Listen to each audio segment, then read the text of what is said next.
bienvenue pour ce deuxième épisode de la série des tutoriels sur la chaîne de Maxou le pilote. Aujourd'hui, je vais vous aider à installer un mode, mais surtout un circuit sur rFactor 2 avec la nouvelle interface que nous avons depuis la dernière mise à jour. Pour cela, je vais vous expliquer déjà comment télécharger un circuit et ensuite comment l'installer avec le système de management de mode spécifique au jeu rFactor 2. Pour cela, commencez par télécharger ce que vous souhaitez. Vous vous rendez sur votre navigateur à internet et vous recherchez Race Department. Voilà. Une fois que vous accédez à ce site, bon, jusque là ça n'a rien de très compliqué, vous allez dans la section téléchargement. Une fois que la section téléchargement s'affiche, recherchez le jeu qui vous intéresse. Dans notre cas, rFactor 2. Le sous-dossier s'ouvre et là on vous propose les voitures, donc ce qui est mode, les plugins, les skins qui sont donc, je vous le rappelle, les livrets, si vous avez vu la première vidéo de tutoriel, et donc les tracks, les circuits. Vous cherchez le circuit qui vous intéresse, vous pouvez faire soit les dernières mises à jour, les dernières ressources fournies, donc les derniers circuits mis en ligne, ceux qui sont le plus téléchargés, donc ceux que vous risquez peut-être de rencontrer le plus souvent en ligne, et les plus téléchargés. Donc les plus téléchargés, donc c'est bien ceux que vous avez le plus téléchargés, pardon, et le top ressources, c'est celles qui sont les mieux notées. Excusez-moi pour le différencement qui était important. Nous, par exemple, on va vouloir télécharger Suzuka 2013. Nous nous rendons sur le circuit, sur le topic, et là vous voyez plusieurs choses importantes quand vous téléchargez un circuit. La taille du fichier. Donc si vous avez un fichier bien plus important qui dépasse, on va dire, les 200 MO, méfiez-vous, c'est peut-être quelque chose de dangereux, même si je le rappelle, ce site est assez sécurisé. Autre chose extrêmement importante, ce sont les screenshots, c'est-à-dire qu'on va vous montrer un petit peu ce que vous allez télécharger.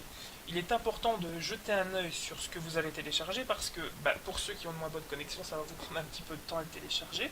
Ensuite, il faut que ce soit assez qualitatif, c'est-à-dire que vous voulez un beau rendu, un beau circuit.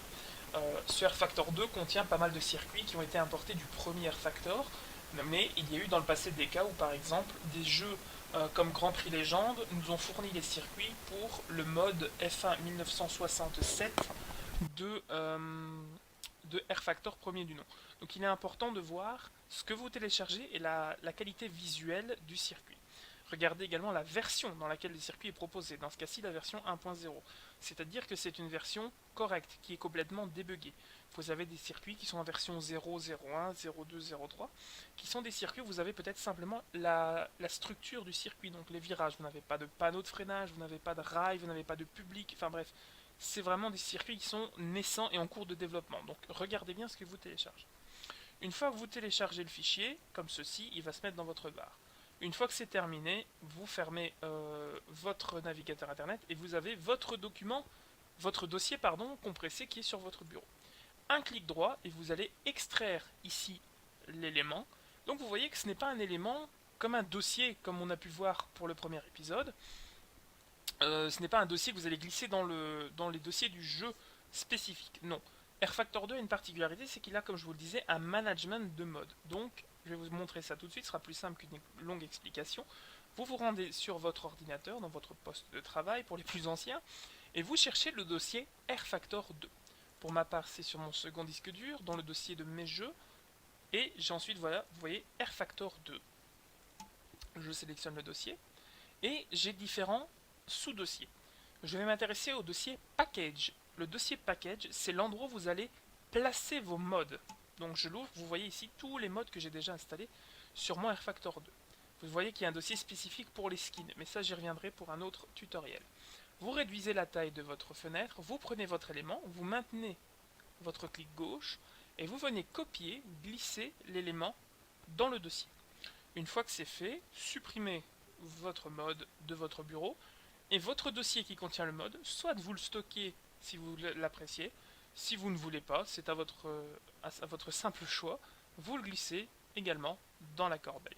On revient maintenant dans le dossier du jeu. Vous allez sortir de ce dossier package et vous allez maintenant démarrer le launcher d'rFactor. Donc, hop, double clic gauche. Et vous arrivez donc voilà sur ce dont je vous parlais, le nouveau launcher de mode depuis la dernière version. La build 906 donc que vous voyez qui est disponible depuis le 16 décembre dernier. Vous allez aller sur le petit roulement qui est ici, pardon, sur la petite boîte au-dessus du roulement, Et vous allez voir donc les derniers modes qui sont là, et on vous en propose même à installer à jour. C'est-à-dire que voilà, là ce sont tous les modes qui sont référencés officiellement par le développeur, soutenus ou qui ont un lien avec le développeur et qu'on peut vous demander d'installer. Par exemple, j'ai Lost Valley 2014 qui fait 79 MO, je peux l'installer. Donc ça c'est du contenu directement proposé par l'éditeur. Ça c'est une très très bonne chose et c'est très bien fait. Dans notre cas, on installe un mode extérieur à ce qu'a fait le développeur, ce qu'ont fait les développeurs. Donc nous allons en haut ici sur le mode manager. Nous cliquons une fois à gauche et ça nous ouvre donc, comme son nom l'indique, le mode manager. Vous avez donc ici la liste des choses que j'ai déjà installées. Voilà, et nous on va refresh, donc c'est-à-dire qu'on va aller refaire un tri de tout ce qu'il y a dans le dossier qu'on a consulté tout à l'heure et dans lequel nous avons mis notre circuit. Donc le refresh a été fait, on le fait une deuxième fois, et vous avez installé oui ou non. Et on va trier par oui et non. Et au tout début, vous voyez, voilà. RFactor 2013, type location, donc circuit, version 1.0, installé non. Donc on va ici à gauche, vous avez installé, ça vérifie l'élément, ça l'installe. Et une fois que vous avez un petit yes, donc on va essayer de le retrouver maintenant. C'est toujours le souci, parce qu'une fois que vous avez de la quantité de modes, c'est compliqué. Le voici, voilà. Donc vous avez votre mode qui est en yes, c'est-à-dire qu'il est installé. Si vous souhaitez le désinstaller sans abîmer d'autres fichiers, vous faites une install, hop, et vous avez toujours dans votre dossier le circuit de Suzuka, mais qui n'est plus installé dans votre jeu. Voilà. Ensuite, une fois que c'est fait, donc quand vous avez installé votre mode, on va le réinstaller, comme ça va être vite. Vous voyez que c'est très simple. Une fois que c'est fait, rien à faire, vous fermez votre fenêtre, vous allez sur le launcher et vous démarrer avec le petit casque le single player ou le multiplayer, le single player que vous voyez ici, et vous démarrez votre jeu et vous allez rouler sur votre circuit. Je vais vous retrouver dans quelques instants sur le circuit de Suzuka que nous venons de télécharger. A tout de suite. Nous voici donc maintenant dans le menu du jeu, nous allons donc dans la section circuit, et nous allons donc sélectionner, donc on va mettre en vue liste, et on va rechercher notre circuit pour voir qu'il est bien installé. Et vous voyez, RFactor Suzuka 2013, Grand Prix du Japon.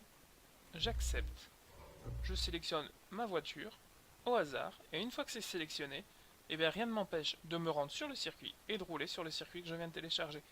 Voilà, ça nous charge notre voiture, on va faire une petite course, mais pour voir simplement que c'est bien installé, donc on va attendre que ça charge.